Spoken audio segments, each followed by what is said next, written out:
Hey, what is that smell? Yeesh, rotten eggs? Ugh. Ocarina of Time, thinkers. It's a classic. So many wonderful memories of Link wandering around the many dangerous hallways and caverns of dungeons and hazardous landscapes, but most of them aren't nearly as deadly as this place. Yes, that's right, the Royal Family Tomb. An unsuspecting place, you might think, and not for the reasons you may think either. We clearly see the signs of death and decay, and most importantly, danger. Let's dive into the quantum realm and take a closer look at why. Wandering the dark, cavernous depths of the Royal Family Tomb, we see it comprised of a central chamber filled with pools of acidic green liquid, releasing a gas into the air. Observably, the entry chamber is filled with the bones of the once exuberant adventurers and grave robbers who met an untimely but very assured demise. At the ceiling, we could see light from where Link can jump down into such a small enclosed space. Further on at the far end, there is a tombstone with an inscription and the Sun Song.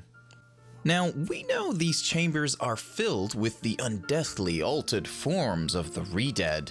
Once lively folk, now passed away and brought back to life with methods supernatural. Certainly, their freezing gaze and deadly hugs are hazardous, and yes, the enormous giant bats we know as Keese are hazardous as well, given how common rabies is within the populations of bats and other transmissible diseases. But the question staring us all in the face is, what's up with the skeletons at the entrance? The Keese aren't that particularly dangerous compared to the re-dead. Surely that room would be filled with skeleton remains, but no, just the lonely wailings of the wandering undead. Why are the bodies of all the failed adventurers and grave robbers piled up in a room with the Keese and not the re-dead mostly? What invisible specter could cause such an immediate threat completely undefendable? Truly, it's a mystery. The Keese are bountiful. Surely we'd see their remains on the floor too. But the more we look at this, the more it becomes less of a mystery, thinkers, and more about science.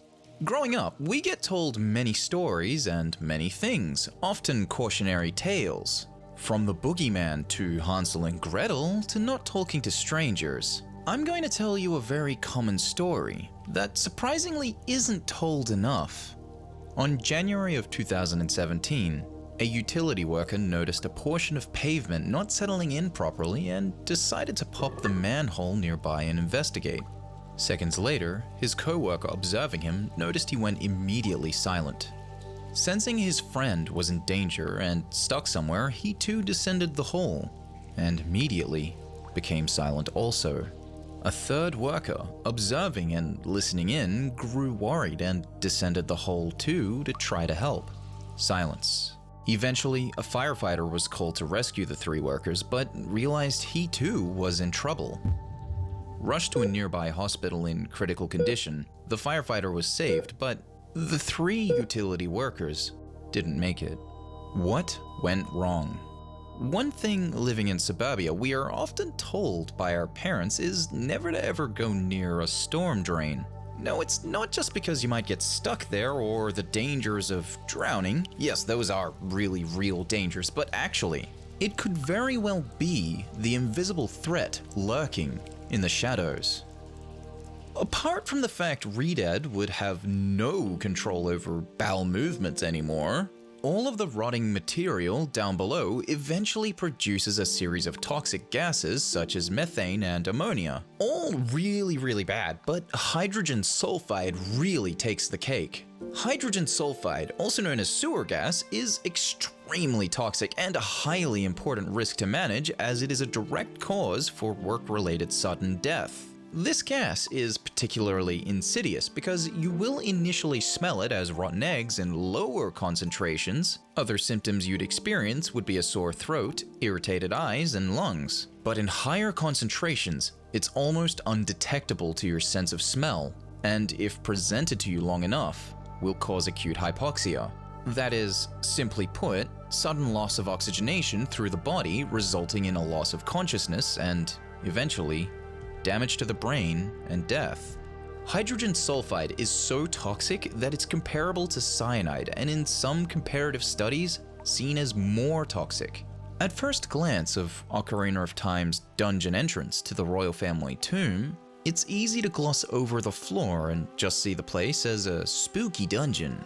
After all, dead men tell no tales. However, contrary to this, the bodies on the floor really are a genuine dead giveaway of what happened. None of them, not a single one, could escape before their untimely demise, and most died without a struggle of sorts. You can even see some of them slumped on the walls, collapsed from exhaustion in their final moments, struggling for air and dying from the toxic gases they likely couldn't smell. It's no wonder, when Link enters, that the Keys do not attack Link. They just sit there, comfortably waiting for their next meal. It's about this time I should also mention hydrogen sulfide is also highly flammable. So yeah, lighting those torches is kind of a bad idea. Hylia goddess herself. Good grief, how many times have I lit those things using Din's fire? Oh boy. Link would certainly walk away with a bit more than a few singed hairs. Even scarier and darker about all this is how hydrogen sulfide is formed. This gas, whilst associated with rotten organic matter from plants or animals, in this case the adventurers, is that it requires areas where there is stagnant water with low oxygen content and or very poor ventilation. And the royal family tomb has exactly both of these things. A dark and poorly ventilated room with stagnant waters, full of the rotting, decomposing bodies of the dead and living dead. On all accounts, Link shouldn't even be able to get past the first room with the keys. But even if he did, the gases from the pools of green acid would probably cause him to die, but let's not get into that stuff. Anything with fluorescent green gives me the Zonai heebie-jeebies. Instead, let's apply some critical thinking to a theory I have for you all. Bongo Bongo, ghosts, and the supernatural canonically exist in the Zeldaverse thinkers. But what if they weren't real? What if they were made up? At least to begin with.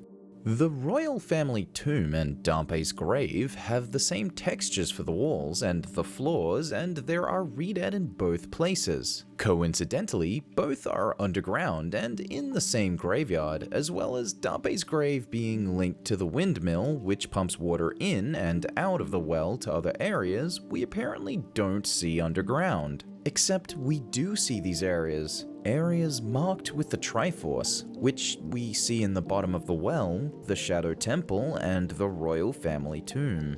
The bottom of the well has water dripping on the walls, small pools of water, and can have water flow freely at the depiction of Bongo Bongo at the Triforce symbol. As I said earlier, what if we think critically and reimagine all of this?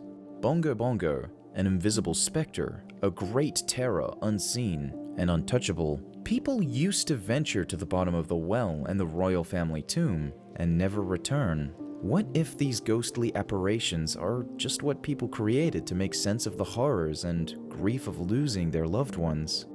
Perhaps it wasn't the ghosts or the supernatural that killed these adventurers, but an invisible, deadly, and undetectable gas. A gas that took the lives of all who dared these dark, wet, cavernous halls.